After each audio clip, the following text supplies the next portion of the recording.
So hello, Ben. Hey, How's it how are going? you? Doing good. Yeah. So Yeah. nice to it's first time meeting you, I think. I think I've seen you in passing, like literally just me walking by something and just seeing you. But Sure. he talks a lot about you, which is nice. So just tell me a little about yourself. Well, geez, I mean, I guess Open book. it's hard to narrow down really. But How long have you been modeling? how long have I been modeling? That's a good question. Not super long. I actually don't know, like in comparison, if it's a long time or not. Mm-hmm. But 2016 is when I officially, I Oh. guess, officially started. Mm.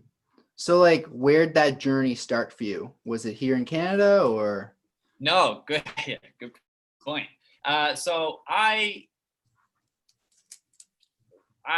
released from the military at one point. I was in the military. nice?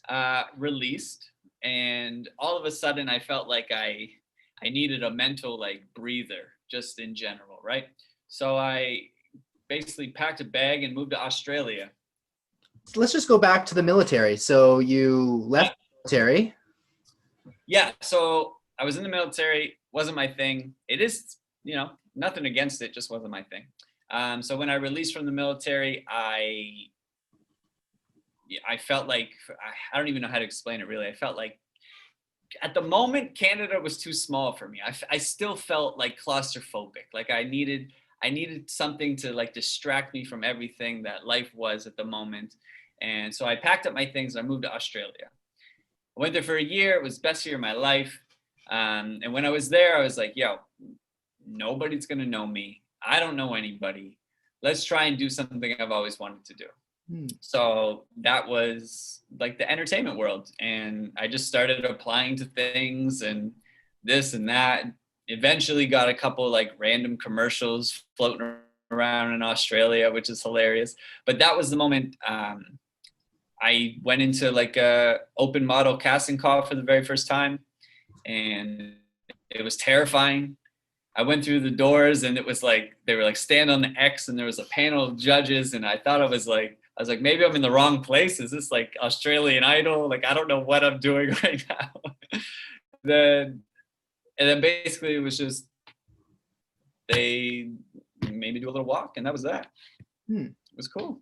Yeah, can you describe that a little bit more? So you kind of get in the room, and at that point, what are they asking you to Yeah, so I'm just standing in front of like 4 or 5 people, and they're like, "Have you ever done this?" I'm like, "No." Like, "Where are you from?" "Canada." They're like, "Okay." I see like a couple, like a couple markdowns. I'm like, "Okay, I don't know if those are good or not."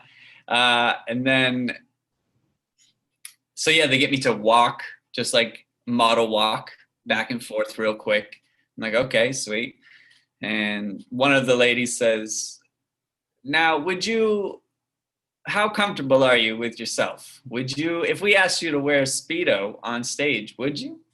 And I was like, I know we just met, but I would wear a dress if you wanted me to, if I could get this.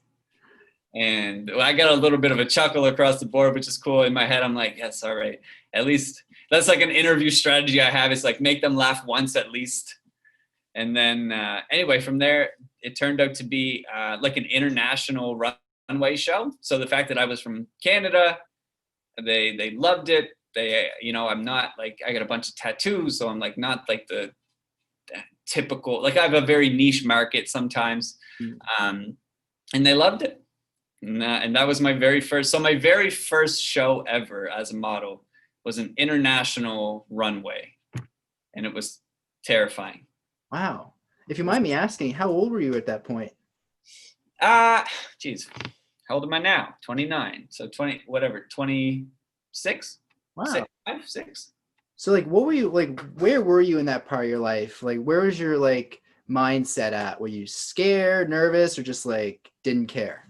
Dude, I was all of the above plus like super excited. Yeah. Like I was, because it was like, it was one of those moments where it's like, yo, this is an opportunity to like do something you've always wanted to do. But at the same time, you're sitting there and you're like, yo, the time is now. Like I have to go out and I have to do it. Even if I've been like in my mind, like I'm always ready to go. That's just like how I've been. But where it was something completely new that I had never done before, technically, like on a runway in front of people, I'd never done it before. So that was my first one. And yeah, I love nerves though, but they were real. Oh, so from that point, where did it lead to? So you did an international runway, from what I understand. Is that Yeah. Yeah. yes. Yes. Where did that take you from there? I think more than anything, I did end up signing with an agency over there a little bit, and they got me a couple things, mostly acting though. It's tough to get modeling stuff. Like it's just a very popular acting spot out there. I'm sure there's more model stuff, but it wasn't really the agency's focus. So I think more than anything, that was a confidence thing. That was like, not even like, confidence, but like confidence, like maybe I can actually do this. Like maybe I'm not just in my head being like, I can do that. Like this was like an actual like confirmation that other people see me how I'm seeing me. So they took like, because I was like, I think my walk was great. I thought my presentation was fine, blah, blah, blah. And the fact that I got it, I'm like, okay, maybe I do like understand myself enough to know what other people are seeing. So then it's just it was like a confirmation for me personally. And that was all I needed. And I just ran with it. Amazing. At that point, what brought you back to Canada? My visa ran out. Dude, I would have stayed forever if the weather was beautiful, the place, the people, I loved it there. Yeah. I recommend everyone check it out. But so yeah, I came back. My visa ran out in Australia. I went to New Zealand for a month just because as Canadian, we're allowed to just like visit for 3 months or 6 months or something you don't need a visa or anything. So I went over there for a month, hung out, explored, and then I came back. Before I ran out of money, it was like, find a job or use the money I have to get home. So what does it feel like usually in Halifax, everyone kind of says that it's everyone knows each other. It's such a small, close-knit community. So like if there's a rumor, everyone knows. Right. Okay. To just let all that go and just be free somewhere where nobody knows anything about you. Dude, it is unparalleled, and I truly believe that everyone should experience it on some level at some point in time. It is, even if you go on vacation by yourself or something, like you don't have to like move away for a year and this and that, but like I truly believe that everyone would benefit from that feeling of freedom. It's freedom, but it's like a different kind of freedom. Like you mentioned, no one knows you. Nobody knows anything. It's not, like you don't walk into the room and you see like nobody knows anything other than like they assume I was American until I told them I was Canadian. They're like, you seem a little nice to be American. Like, well, I'm Canadian, so that makes sense. But it's fantastic. I recommend it to everyone. So at what point did you come back to Canada? What point as in like? So after being in Australia and New Zealand, you come back, was it in 2016 or? Okay, it was. Actually, I think it was probably the way that the years worked out. I think it was probably 2018 when I officially got back. Because 2016, 17 in Australia, left around Christmas time-ish, went to New Zealand, and then the year changed. I came back like January 2018, I think. Okay. Canada, yeah. Cool. So with like that whole new mindset that you had, like with all the experiences you had in like this new country, how did you what did you bring back to Halifax? Like where'd you go from there? Yeah, well, when I first got back, I stayed with my mom for a bit and just hung out. And I'm from a small town, so I was there for a little while, saving some more money so that I could eventually make the move back to Halifax and so on, whatever. But basically, I just like I brought back. I don't want to say confidence again, but like I'm trying to find a different way to express it because it's just like brought back um I brought back like a like a higher chin, like I'm just very like I know I can do it. Mm. I've proven to myself that I can do it. Other people have believed in me and I've shown up and I've done it.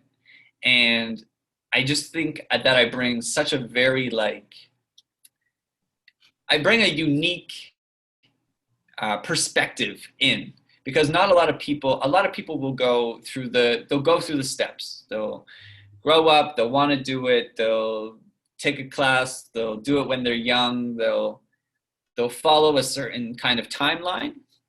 Where me, I was the kid who got thrown into the deep end by myself. I was the kid standing at the pool ready to be like, I'm just going to jump in. I don't know how to swim, but here I go. And I think it's just so unique. And I just love sharing the story because all it was me believing in me. And I think that is like such an important, you have to be open to all possibilities. If they said, no, you're trash, then I had to understand that that was a possibility. Mm. But going into it, I gave it my all and we made it and it was amazing. So I think coming back, I love to tell people the story. I love to bring like the energy and the positivity of it and just like believing in yourself. And that is my whole world now. And I love it. Mm. So like with that experience that you have for people that are getting into the industry now, whether it's modeling, acting, music, what kind of things might you tell them that they might be missing or they might not know about based on what you've experienced? Mm.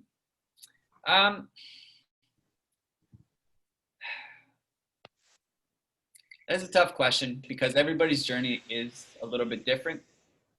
Everybody's different. Every journey is different. Every opportunity is different.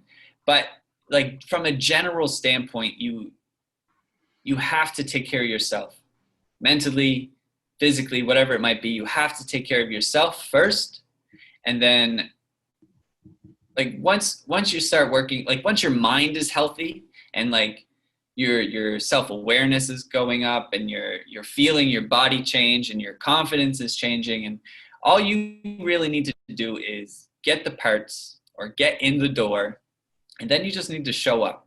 If you show up, the battle is half done. And then everything else is just, eventually it becomes muscle memory. It becomes, routine. But in the early stages, you have to focus. You have to pay attention. You have to listen when people speak. Your ego has to be so far out of the door. You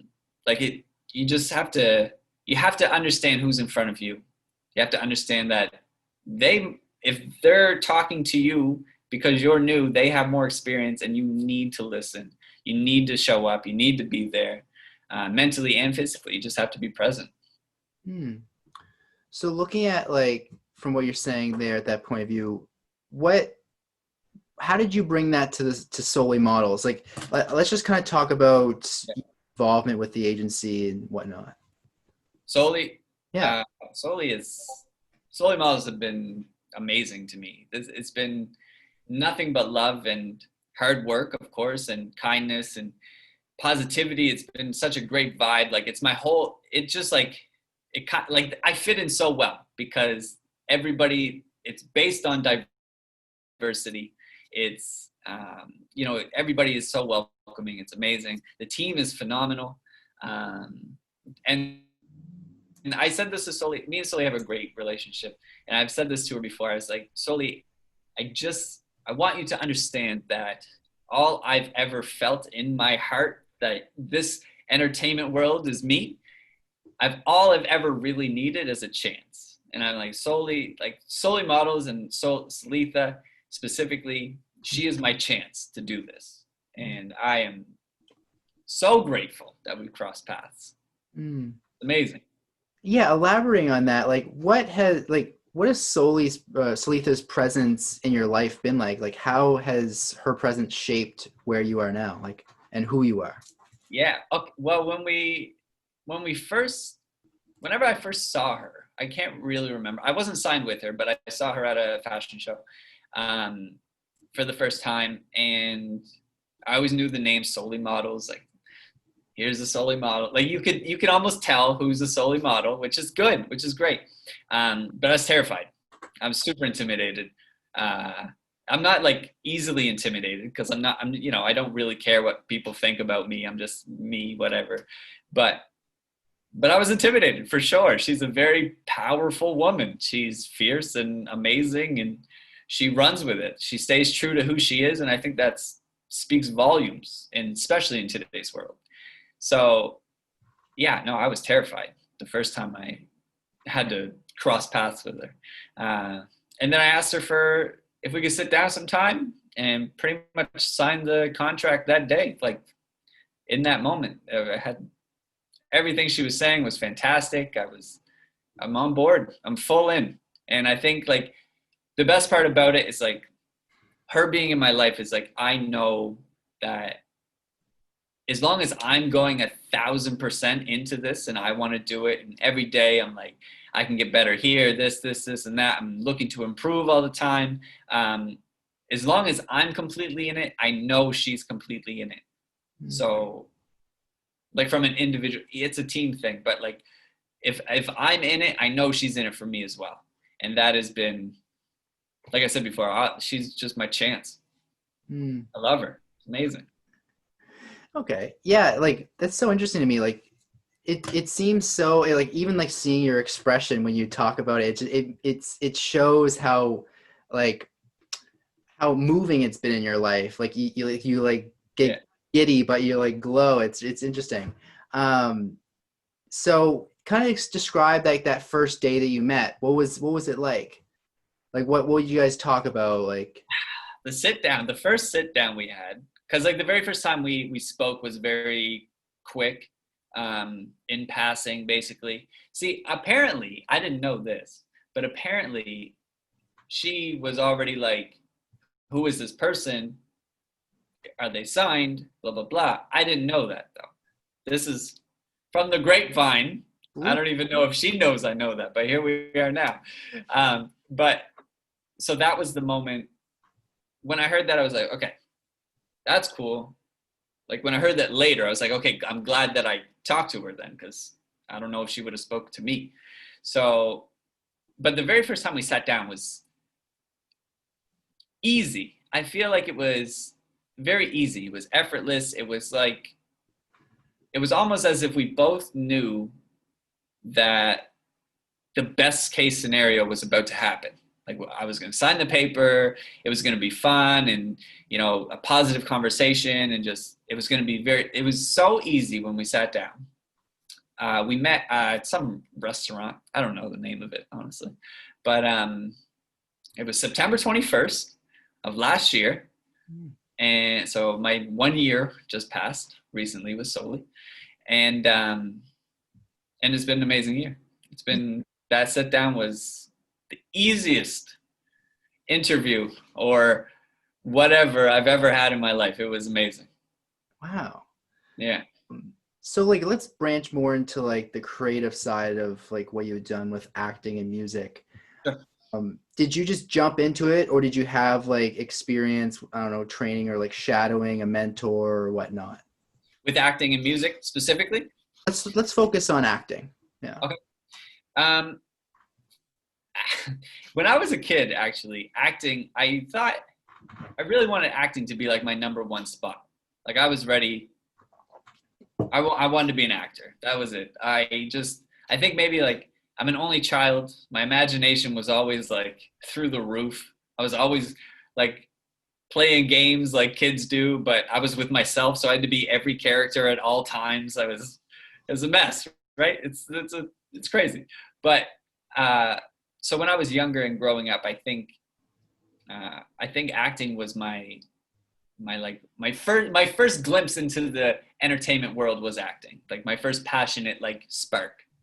And then no, I don't have any like formal training. I don't have any classes. I don't have any thing like that. Again, it's one of those things where I just felt the an aspect of the, I'm just going to keep calling it the entertainment world because I don't really know what else to say, but that aspect of that world, everything has come relatively effortless to me. And I think it's more like, I look at it as like some people are really good at math without just trying. Some people can read like crazy and they can study and take tests, and people can build airplanes and know everything. And but like the entertainment world is my easy, you know what I mean? So no classes, no anything. Like I said, I have my resume is kind of building, my acting resume, but random commercials here and there, and some in Halifax, some in Australia, some on Facebook, but nothing formal. I just take it every time. I'm a sponge everywhere I go, especially in this world. So like this industry, I take everything. I take what's good. I take what's bad. I just pay attention. It's good.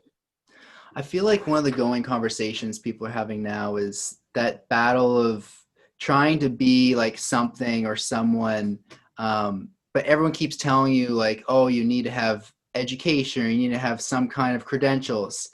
Do you feel like you're one of like the last kind of people that are trying to push towards learning through experience? Man, Or click with you? yo, honestly, I'm getting it. Honestly, I fell for the university thing. Like I say fell for it. Like again, it's not that it's bad. And some people are very good at it. Some people are naturally studious. But some people are not.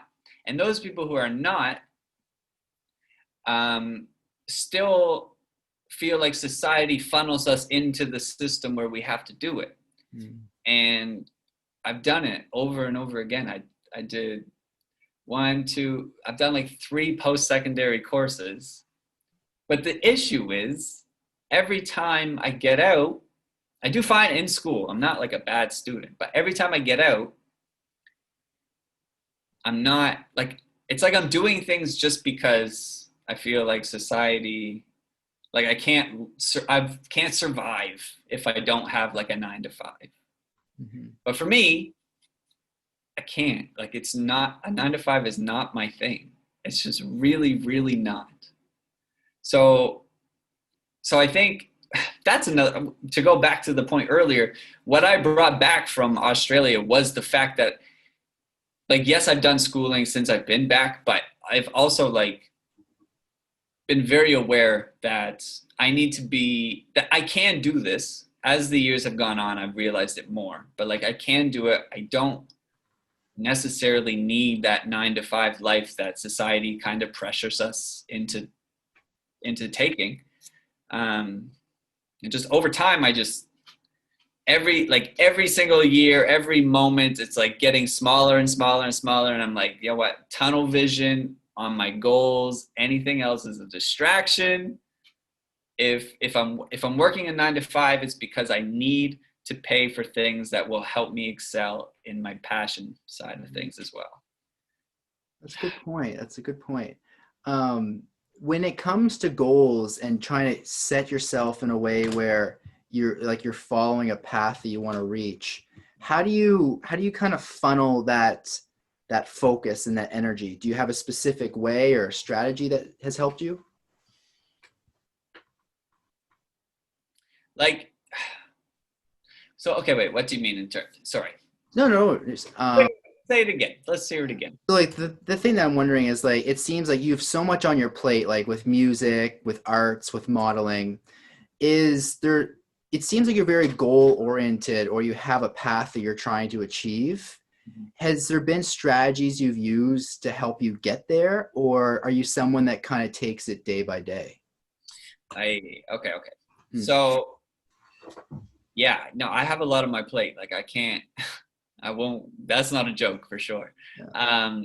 But the thing is, my plate's full, but like I have this and this and this and this, but the plate doesn't turn often all the time. So like if I could model as a full source of income, and that would be take care of all of my debt and my bills, or if I could do music and have shows and go on tour or anything, like I would absolutely do that. But at the stage that I'm in, everything is like a smaller sample size.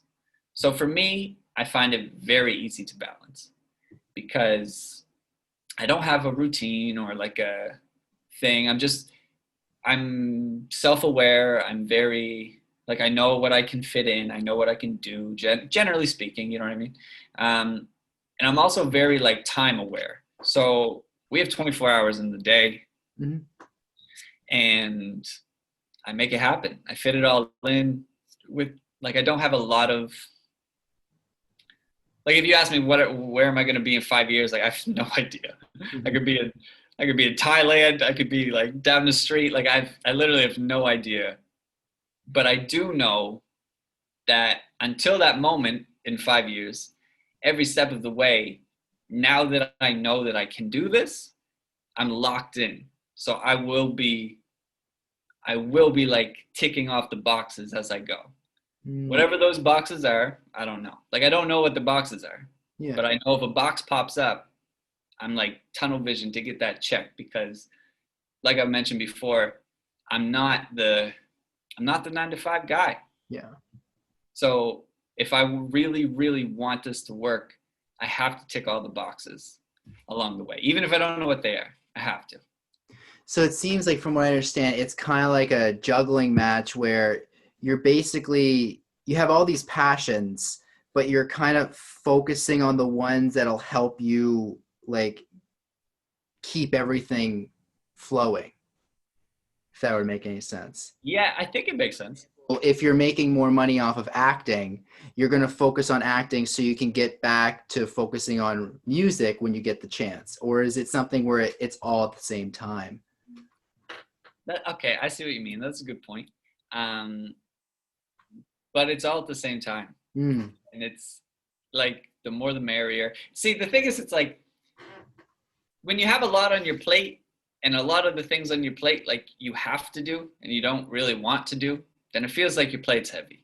Mm. But if everything on your plate is like delicious and you just want to eat everything, then you almost are thinking about a second plate already because you're like, this is so delicious. I'm going to get ready to go.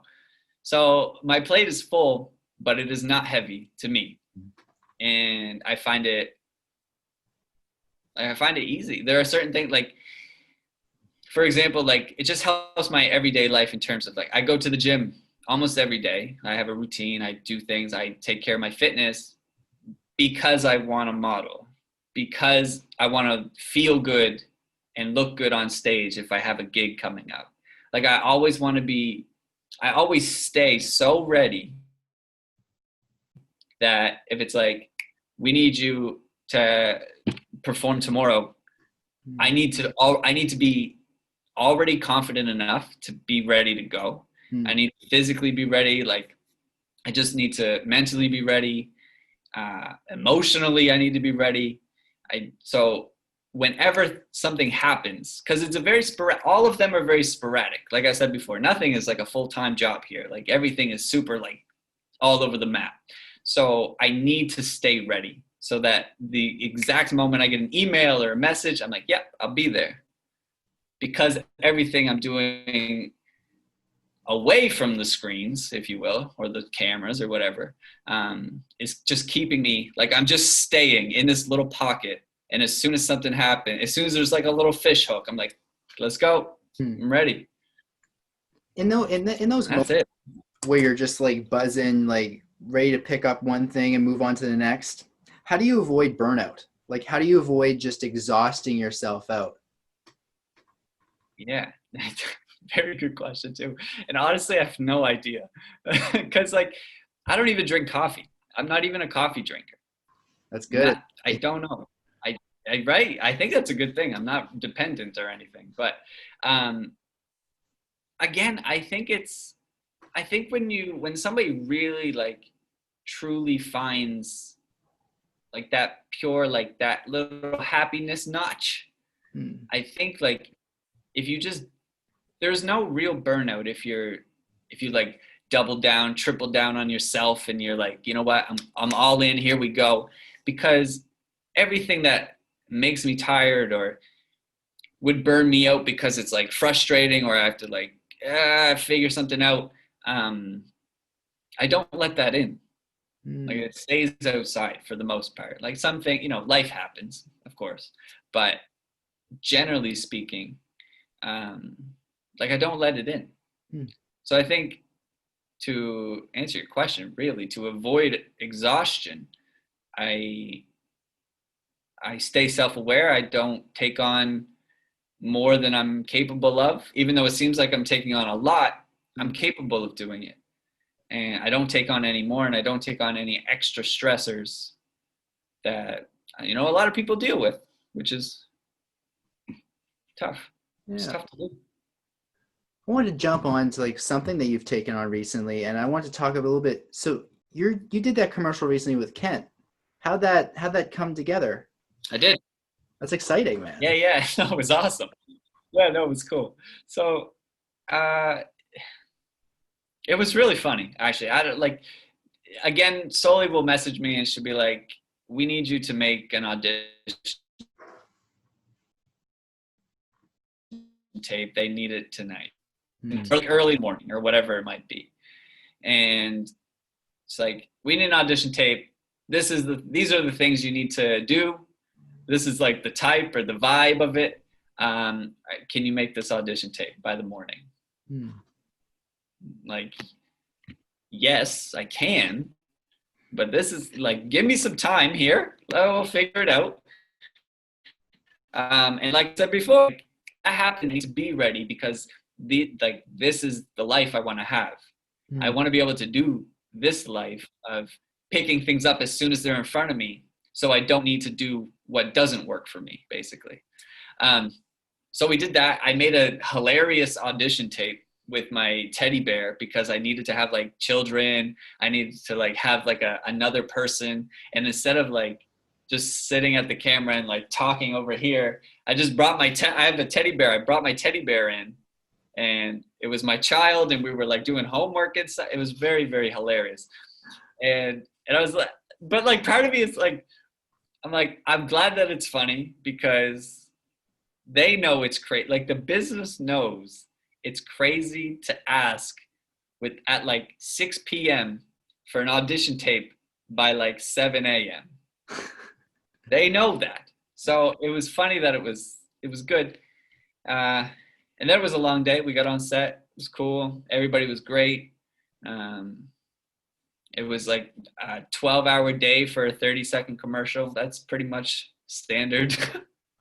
But again, they don't happen often, so yeah, so you can deal with it. That must be like a big deal. Like when you found out that you got the gig, like what was that like? Like was it like did you feel like, man, I actually got it? Like, yeah. Yeah, a lot of people actually, I get this kind of question a lot, and I feel like I have a very unpopular answer, but like I don't go in doing anything expecting to lose, basically. So sometimes I don't have like the craziest like surprise reaction because I've already gone into it being like, I gotta get it. I'm gonna get it because I'm giving all like, if I don't get it, well, at least I gave it my all. But if I get it, I mean, I'm not surprised because I gave it my all. I'm trying. So it's like, yes, I'm excited. Yes, I'm pumped. And now it's becoming now it's becoming more serious. Like serious isn't really the right word, but it's becoming more like of a focal point in my life. Like I take them serious. I really do put effort into audition tapes and stuff because again, I want this to be a life. So like I take them serious. Yeah. So when I get them, I'm excited and stuff, of course, but I'm also like, well, tried to tell you, you know what I mean? Must be a fun moment when you're like, say if you're talking to a friend or a family member that was a little skeptical, just be like, do it along. Dude, all the time. Yeah. What's the reaction like with relatives and friends and whatnot? What do they think? With everything as a whole, or? work, like what your passions are, People I grew up, sorry, how they feel about it. what was that? Sorry. Yeah, people I grew up with, sorry, we're kind of cutting out. Yeah, I think it's just the connection. It's a little delayed. Oh, okay, all right. Um, so yeah, it's like people I grew up with, they kind of know, like the thing is, it's like people know me, so it's not like the biggest surprise. But I've always been like, I don't even know how to say this, but like nothing against small towns. I'll start with that. But like I've always felt like I've just needed more. Like I just needed more, more bright lights, more big city, more this, more like. But like as a child, I thought that, and then I realized like later on, like I said before, like I really all it is. It doesn't matter where I am or who I'm with or whatever. Like I really just needed that chance because I've always known it in my mind. People I grew up with probably didn't really know it, just because I was pretty shy for most of my childhood, and then I was um, again only child, so I don't really have like siblings to talk to about it or stuff in them. So it's just me and my mom as well. So she's always, of course, she's support team number one. So she's always been there. But again, it's always like, especially when we were growing up, society was a very like structural place. You do this, you go to school, you get a job, you pay off your school, you live this and you do that. And that's like anything outside of the ordinary, it was weird. It seemed like it was impossible. It seemed like celebrities on TV and people on the radio, it seems like those are like, once in a blue moon kind of people, even though they're everywhere. So to me, I'm like, well, I think we're missing the point that they're everywhere. So why can't I be one? I want to be one. So, and then I just felt like as time goes on, you kind of realize like where the hot spots are for certain industries and stuff like that. That's why I've moved, and that's why I've done things like that. And but now I just keep going and going and going and going. Yeah. One thing that I've noticed that you mentioned a couple times about like having that need, like just to get one chance, like you need to have that chance. Can you describe a little bit about, like, elaborate a little bit more on that? Sure. Yeah. It's like that thing where like in your mind, I feel like everybody can relate to this. Like in your mind, your heart, you know that you can do something. You feel that you can do it. You're watching somebody do it. You're like, okay. You're taking a couple mental notes. You're like, that's not so bad. I could probably do that. But maybe you don't voice it. Maybe because the world doesn't really like something out of position where like, I could do that. Let me do that. Or whatever the situation might be. And I think that, man, my whole life, again, only child, and I've only ever had to like deal with myself growing up, basically.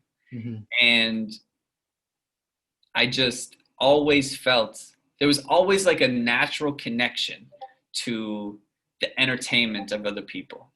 Like I love making people laugh. I love not tricking people, but like I love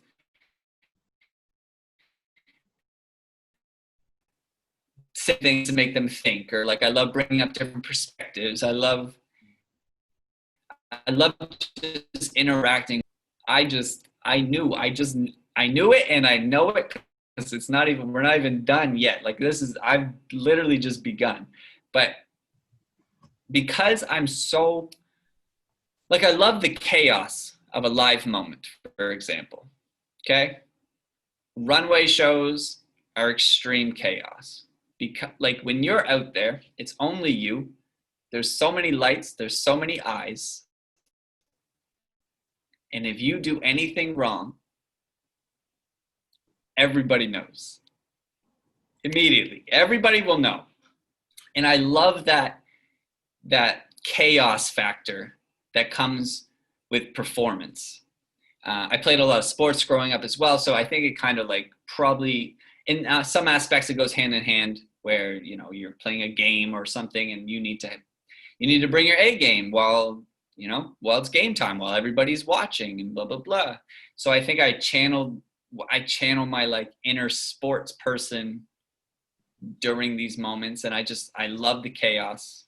It's my favorite thing. It's probably my favorite part. I love the chaos that a live performance brings. And I think because I know how I am in those situations, whenever those chances show up, I know that I'm ready to go. And I think I don't know if everybody has it. Like, I don't know. I hope everybody has it, or can get to that point, but I know that I have it. And that's why I always say, I'm ready. I need a chance to get in the door. And then whoever's on the other side is going to love what I've done. Mm. Hopefully. Yeah, talking about that chaos, one thing that really intrigued me when I was like learning more about you, like you're doing all these things where it's like modeling, acting, you might have some other things on the side, and knowing that like you're jumping into the rap industry or the music industry like through rapping, I'm curious to see like how you're channeling that chaos when you're like there's the going narrative where the white rappers not really taken as seriously, Yeah. or like if they are, other white rappers will like always be on each other and whatnot. I'm Yeah. curious to see like how do you handle that chaos in those moments? Personally, I love Yeah. it. I love it. Um, I also love, like, I guess for the moment, I'm going to call like some people haters. Mm. And I think they're so important. I think they're extremely important to your journey. I love haters. I love them. Um, because what they do is they kind of like, they slap you in the face with the fact that it's just real. Like, not everyone is going to like what you do. So it gives you things around you are going to happen, and then more things are going to happen. Things are going to continue to happen for the rest of your life. But how we react to these things, or how we control our emotions when said things happen, that is always up to us. That is all. We are always in control of how we react to a situation. And I think there's like a positive or a bright light or a speck of sparkle in every situation, almost every situation. And so the narrative, you're right though, you're not wrong. Like, people are gonna laugh, people are gonna not take me serious, people are gonna be like, yeah, okay, white boy, like, good try. Like, but then for every person who says that, there might be another one or two people who are okay with it and like what I'm doing and kind of feel the vibe and catch the flow and actually enjoy it. So I think, like, honestly, I don't care what people think about me. And I think I think it's so important. I think it's one of the most important traits that you can develop, because it does take practice. It's hard to, it's hard to be so like mentally aware of a situation to not react all the time, or whatever whatever the situation is. But so, and it goes for both. When I say I don't care what people think, a lot of people are like, ah, yeah, screw the haters. But I'm also like, I'm thinking, you can't care what people think when they're good and when they're bad. You can't get too high when your grandmother loves everything you do and you think you're the bee's knees because your family plays your song every day. You can't do that. You can't go that high. But at the same point, you can't go that low when one person is like, you're white. You know what I mean? Like, you can't take either of them. You can't go too high or too low. You have to remain in here. You have to stay true to who you are. You have to stay true to the goal and to the vision. And me personally, my style, if you will, is a lot based around just kindness and happiness and having fun and positivity and stuff like that. So I think it would be a very, very different conversation if I was on this side of the screen and all of my songs were about drugs and guns and being the jail and everything that I've never done. That's a very different conversation. Yeah. On that same note, like how when it seems like your personality in my books, and like you have like at some points personalities always take a lot of flack, but they also take a lot of love. Mm-hmm. How do you balance that level of like you have to have that confidence, but how do you juggle the confidence versus the ego? Yeah. Uh, I don't think there is a big difference between like cockiness and confidence. And a lot of times people get the lines blurred, which is fair because a lot of people can't really, they're all intertwined. Mm-hmm. But you have to have an ego to some point. You have to. It just everyone naturally you just do basically. Um, but your confidence, you need to understand. I think there's a difference between understanding when you can get away with things, when you're good at something. I think it just comes with a level of self-awareness. Again, I'm going to talk about self-awareness a lot. I think it's probably the most important trait that somebody can develop. And when you have self-awareness, like I personally am very, very in tune with how to act whenever I meet somebody. Like I can speak to someone, meet them for the very first time, and in about like 3 to 5 seconds, I know I can only make like I can't make this kind of joke. I have to be this kind of way. I have to talk in this sort of fashion. I have to, you know what I mean? Like, so for whatever reason, I'm very, very good with people, with reading the vibes of a person. And I think it helps me dramatically in all of these situations where if I get my chance and this is a person, I know I can bring it, but if they don't like the way I interact with them, then the chance might not be there. Mm-hmm. So it's helped me like in so many ways where like even just listening to the tone of somebody's voice, I know exactly how I need to act. And I really don't know how to explain it, Mm-hmm. but it is very like it's very instant. It's kind of weird. I might be an alien. I'm not sure. No, I see where you're coming from. Like, I think one thing that intrigues me, you mentioned like being an only child, and like I am also an only child, and I totally get that sense of you don't have that. I find a lot of people that have a lot of siblings or whatnot, they're kind of a little bit blurred in the sense of what's going on around them because there's so much going on around them. Right. For people that are more like not isolated, but more of the individual, they have to make up that space by kind of like focusing on themselves and like other people, how say Buddy interacts with his girlfriend or something, like critiquing and whatnot. It's very like uh not cynical, but um uh it's a strange feeling. Yeah. But one thing I was curious from your perspective is, do you feel that like coming from like that one man band lone wolf kind of concept, do you feel like that could affect the relationships you build in terms of the long term? Like it seems like you're a very independent individual. Mhm. So have you ever like been concerned with like at some point you have like maybe settle down, or some point like you have to like the whole like family complex? Is there a point where you're thinking I'm just going to ride this wave out until I reach success, or is it something where you think you might want to settle down someday? I can reiterate the question if that's a little too. No, okay. I'll touch on one thing at least. I think like the only child, the siblings, like that world, those two worlds. Um, I think it like kind of comes down to like this weird like built-in competition.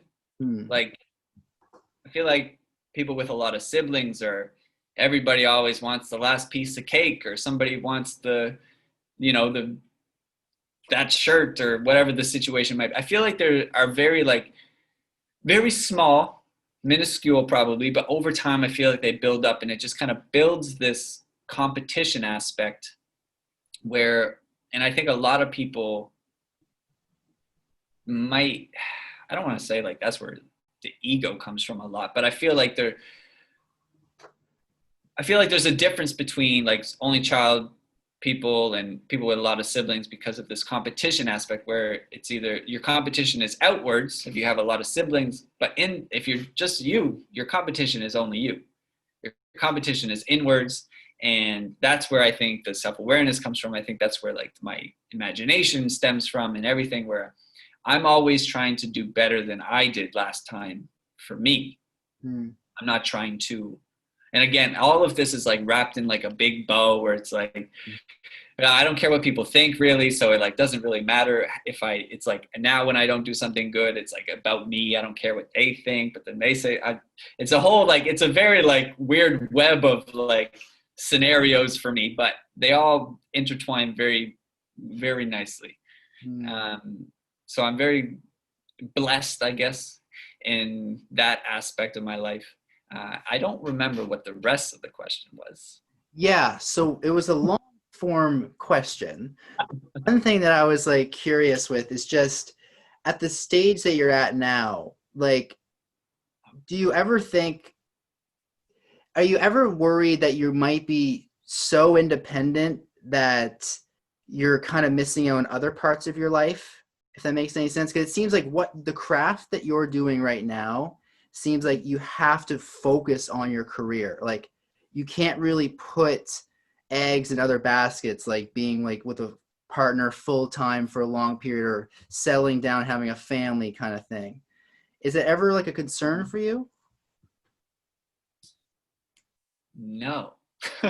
But basically because my partner is very, um, I'll say she's very independent also, which is fantastic.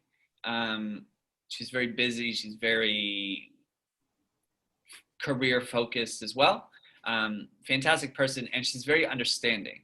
And I think just as you mentioned earlier, like you can see like when I talk about certain things or when I speak about these things, I get giddy. I get like I start to glow. I get excited. But she sees that as well, and she also sees it from the other side, where if there's something outside of my tunnel that I need to do, or like something that's like dragging and stuff, like it does affect me. Mm-hmm. Like mentally, I'm always like I'm aware that it's happening and blah blah blah, but it does affect me. Like I'm not, it's not my passion, so I'm not like but so I think she's just, it's important to me that the partner of a entertainment industry person must be, they have to be understanding. Mm. um and like in terms of family and stuff, like of course I want a family one day. I want all the fun things, but also like from my mindset is I need to, while I don't have a family at the moment, now is the time where I lay down as much foundation as I possibly can so that I literally can, if needed, support a family, like do this for real. This is my job. And then when that situation comes, then hopefully I'm just able to, provide for them. Mm. Okay. So yeah, I have only two questions left, and I was curious. So, how at this point in your life, what is success going to look like for you? Man, success, easy definition. Happiness. You have to be happy. There's no, it doesn't matter how big your boat is if you go home and you're unhappy to be wherever you are. Like you need to be, like you need to find things that make you happy, and you need to just continue to bring them in.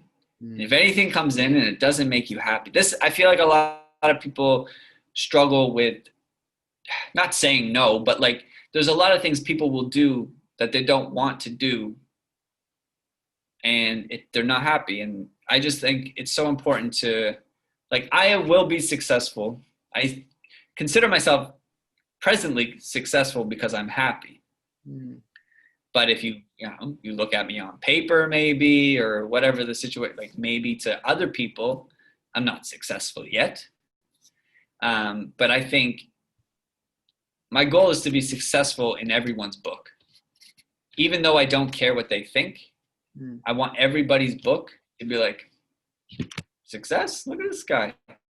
Killing it. Happy. Smile on his face. Happy family. Like, healthy, happy. I don't know what else you need for success, for life success. And yeah, so finally, I was just curious, looking back on your life now, and all your experiences, if there's one piece of advice you could tell your younger self, what would it be? Whew. A lot of pressure. It's a lot. It's a lot. Younger me, you're listening. All right. Just one? Just like more if you like. Whole list going. Right. I don't know. It's like these are always very difficult questions. But I think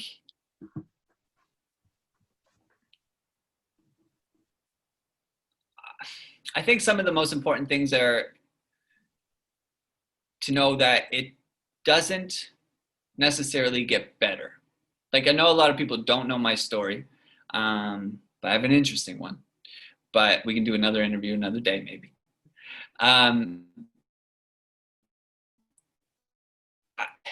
I would tell me specifically, I would say it doesn't necessarily get easier. Nothing gets easier. Life doesn't get easier as you grow up. That's not how it works. It actually goes the other way. Unfortunately, I had a tough childhood as well. So where is that easy? Like, so it doesn't get easier, but you do get stronger. So anytime there's a moment of doubt, of, you want to turn back, you want to listen to everybody who's telling you that it's not a real path, or it's not an actual dream, it's only a dream, whatever the situation might be. You get stronger, and just keep moving, keep going. That's probably it. That's probably what I would say. I feel like that's good. Yeah. It doesn't get easier, but you do get stronger. So even you probably say, even as you get to the oldest point in your life, it's probably still going to be tricky for you? There's always challenges? Always. There's always new challenges. Always. Even if the most difficult thing in your day has become standing up, God forbid, knock on some wood, that is now a challenge. Like, you will always be faced with challenges day in, day out, new challenges, old challenges you didn't even know existed. But continue to grow, continue to strengthen in as many aspects as you can. Be a sponge, take everything in, and just keep moving, keep going. Wow. I don't think it's any better than that. I don't think you can word it any better. But yeah, so before we go, I just wanted to ask, is there anything else that might be on your mind that we didn't get to chat about? And if the floor is yours. I don't really know. Oh, man. Honestly, not. You did well. This was fun. It was good. I have of course. I got a lot of things going, but I recently also started live streaming video games. That's why I have a chair. So I'm doing that as well. So I have flex the handle. What is it? What's that? Flex the handle. Oh my goodness. Flex the handle. Sauce God Inc. Bring it. As I love it. I love hot I love hot sauce and tattoos. That's pretty much my life. So that's where I'm at. Yeah, no, it's cool. It's a lot of fun. Well, Ben, it's been a pleasure, and you're a joy to talk to. So I'm excited to see where. Likewise. Yeah, thank you. But yeah, whether it's modeling, rapping, or uh, anything in between, excited to see where you go with it. Me too, man. Hey, I appreciate that. Thank you for the questions. Thanks for being a good dude. I appreciate you, man. That was cool.